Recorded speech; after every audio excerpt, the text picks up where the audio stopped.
Comenzamos a abordar el tema de los vectores geométricos. En esta primera parte daremos nociones básicas sobre este tema. Acá hay algunos consejos en esta diapositiva y en la que sigue, sugerencias y consejos en cómo encarar el análisis, la lectura y el estudio de este material. Comencemos por esta representación gráfica de una magnitud vectorial. Tenemos dibujado un vector. ¿Qué es lo que está caracterizando a este vector? En principio, nos ponemos de acuerdo con la notación. El punto inicial, o también llamado origen, en este caso lo estamos llamando A, por supuesto que puede cambiar la letra, el punto terminal o extremo, B, y vamos a leer que estamos considerando el vector AB, mencionando primero el punto inicial, luego el punto terminal, o bien colocándole una letra normalmente minúscula, B corta, W, U o cualquier otra letra del abecedario. Es importante que el énfasis que le ponemos, el sombrerito que le ponemos arriba de la anotación de letras, lo que está indicando es qué tipo de magnitud estamos determinando o estamos representando. Por lo tanto, ahí le ponemos una flecha. ¿Qué elementos caracterizan a un vector? Si nos fijamos, el vector está incluido en una recta y de esa recta podemos considerar la recta B o cualquiera de sus paralelas. Esto nos está indicando la dirección de un vector. A la vez que en cada dirección, en cada una de estas rectas, tenemos definidos dos orientaciones naturales por el orden que se genera por los puntos en la recta y que son opuestas. No sabemos cómo se llama cada una, puede ser positiva, negativa, arriba, abajo. Lo importante es saber que en cada dirección se pueden distinguir dos sentidos que son opuestos. Y también los vectores quedan caracterizados por un módulo, que también se suele llamar longitud, intensidad, que es un número real no negativo y que geométricamente está asociado con la medida del segmento que tiene extremos justamente en los puntos inicial y punto terminal.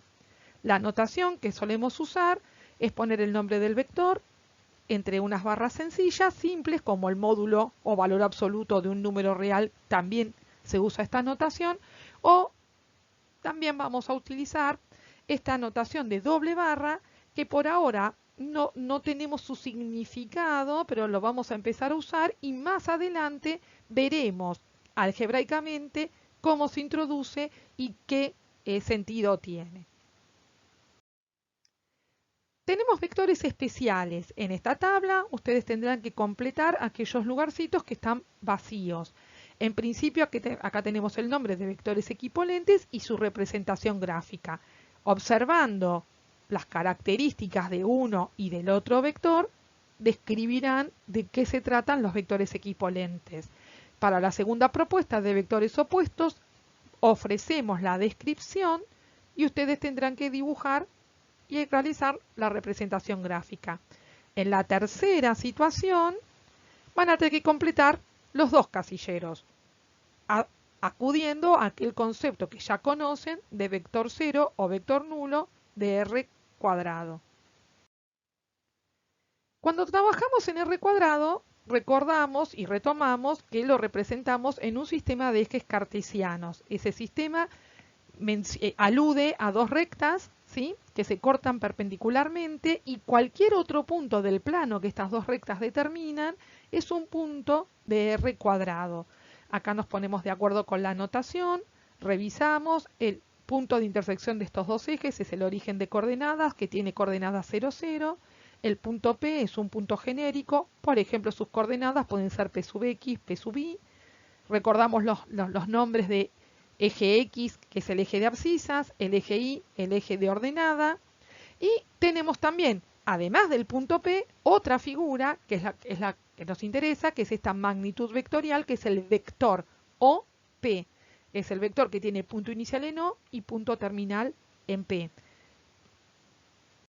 Pasemos ahora a R cubo. Y vamos a pensar, ¿se podrá tener tres ejes cartesianos, es decir, rectas perpendiculares entre sí de a dos? ¿Acaso las ven en estos dibujos o fotos? ¿Es evidente acá cuáles podrían ser tres ejes cartesianos? Acá tienen otra tareita, poder visualizar y representar en estas figuras, identificar los tres ejes.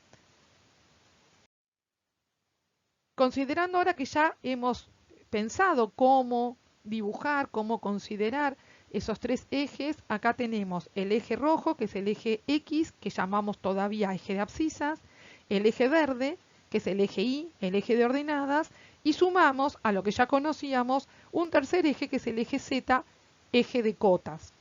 Estos ejes, estas rectas, determinan cada dos un plano, pero que ya no son R cuadrados, sino que son planos incluidos en R cubo. Se generan tres planos coordenados: el plano coordenado XY, el plano coordenado XZ y el plano coordenado YZ. Que están determinados respectivamente por dos ejes coordenados.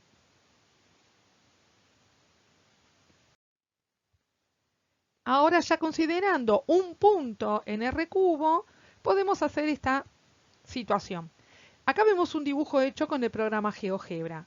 Pero ¿qué tal si miramos a nuestro alrededor? ¿Encuentran alguna parte de la habitación o de los objetos que tienen ahí en su entorno algo que simule esta situación? Yo les recomiendo que miren, por ejemplo, si están en una habitación y tienen una esquina, esto puede ser el piso, o sea que el plano coordenado XY es el piso, que el plano XZ es una pared, que el plano YZ es otra, que justamente se cortan, concurren en el eje Z, que sería la arista, que no vamos a ver completo, no vamos a ver por completo en la vida real, no vamos a ver por completo a las rectas, a los planos, vemos pedacitos de rectas, pedacitos de planos. Y en este caso, si ustedes miran, hay un punto P, que es un punto que está como en el aire. ¿Y cómo sabemos que está en el aire y no está en, por ejemplo, en el plano YZ, que es una de las paredes? Bueno, porque si miramos todos los trazos auxiliares, vemos que lo hemos proyectado, como que lo soltamos y cayó perpendicular al plano XY, en caída libre, ¿no? Derechito acá, y cuando corta el plano tenemos el punto P'.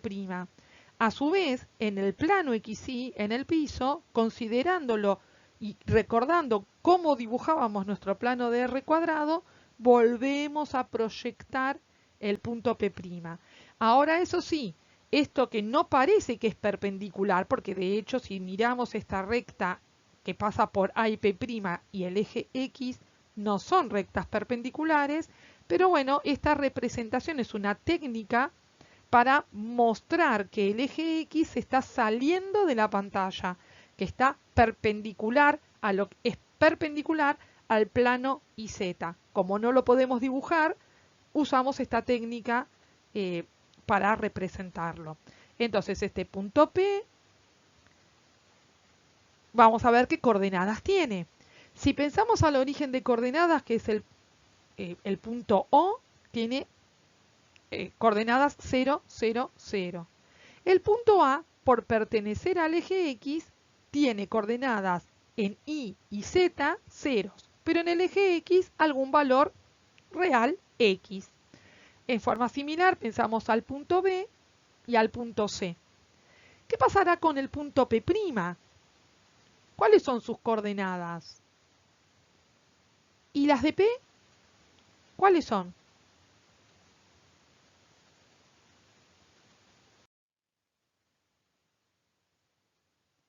Si consideraron que las coordenadas del punto P' son P', X y 0, y eso está bien. ¿Por qué? Porque P' pertenece al plano XY y justamente su cota, la coordenada en Z es 0. Las coordenadas del punto P entonces serían X y Z. Las componentes del vector que tiene punto inicial en el origen de coordenadas y punto terminal en P también se representa con una terna X y Z. Atención entonces. La misma terna X y Z representa al punto y al vector, pero no es lo mismo un punto que un vector. Lo volvemos a poner y fíjense las perpendicularidades que están señaladas ahora, que antes no se veían tan claramente como acá. Este cuadrilátero AOBP', que claramente está dibujado como un paralelogramo, en realidad en el modelo tridimensional sería un rectángulo y lo estamos representando de esta manera. Un ejercicio que pueden hacer también es como completar desde el punto P, trazar, ¿sí? Completar un rectángulo que tenga vértices en A, P', P y otro punto, un cuarto vértice, para que esto termine siendo un rectángulo. Sería un cuadrilátero, que es una figura plana, que estaría en un plano paralelo al plano IZ. Lo mismo pueden pensar con el punto B, P', y completar este otro rectángulo, y uno que sería también como un techito para ir pensando en como una caja de zapatos. El nombre, digamos, geométrico es un ortoedro o paralelepípedo recto, pero con que se imaginen una caja de zapatos, aproximadamente acá, donde uno de sus vértices, el que sería inferior y que lo vemos por detrás, ¿sí? A la izquierda, el punto O, y diagonalmente atravesamos toda la caja hasta llegar al punto P, que es un vértice superior que está acá adelante, ¿sí? A la derecha, que es el P. Bueno, eso es todo importante para que puedan visualizarlo. También hay triángulos, rectángulos. Es interesante que los piensen, que los anoten, que los escriban, que los identifiquen. Ahora, justamente, ¿cómo vamos a dibujar en un sistema de ejes cartesianos un punto dado y un vector dado?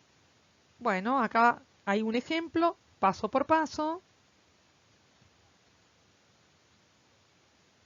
Observen que estamos empezando, entre comillas, al revés. Damos las coordenadas del punto y las componentes del vector y vamos armando hasta llegar a él. Entonces ahí se ve en el segundo paso la cajita, ¿no? La caja, la del prisma rectangular que estamos armando. Y finalmente, atravesando todo el prisma, tenemos el vector.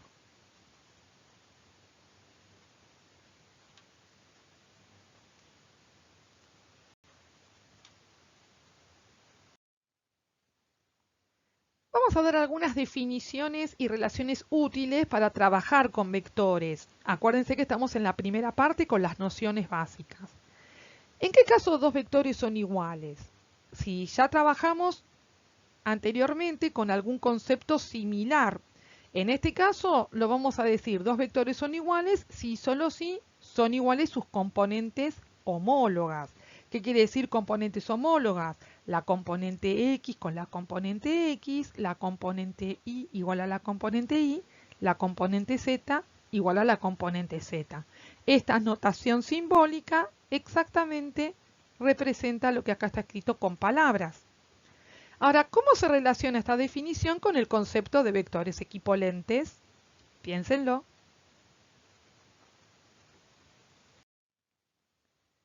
Sigamos con definiciones y relaciones útiles. Habíamos dicho que el módulo de un vector es un número real no negativo. Puede ser cero o positivo. Pero, ¿cómo se calcula?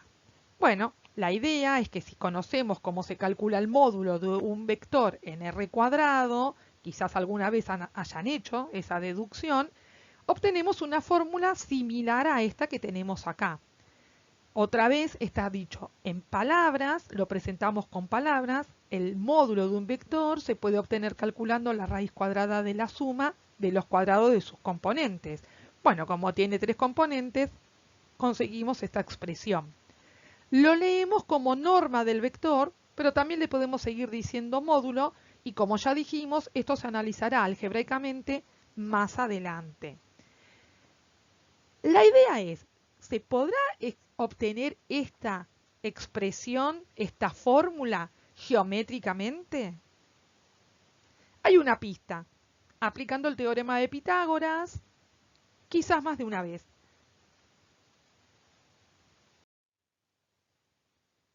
Ahora veamos otra idea.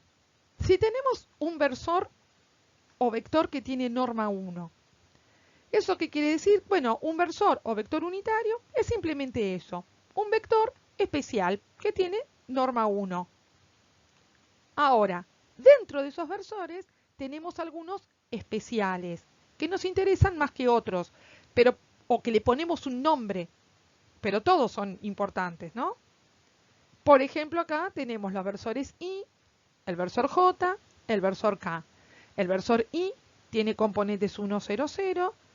Vayan pensando, este vector, ¿qué particularidad tiene, no es cierto? Tiene las componentes en I y en Z0. El versor J, el énfasis que tienen son como unas sonrisitas, no son el vector, no es la flecha, pero lo importante, insisto, tampoco es quedarnos con la notación, sino con el concepto. Un versor es un vector que tiene norma 1.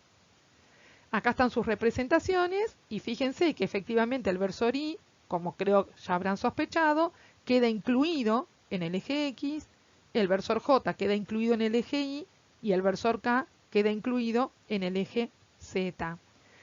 Pero como les decía, ¿solamente estos tres vectores son versores o existen más versores en R cubo?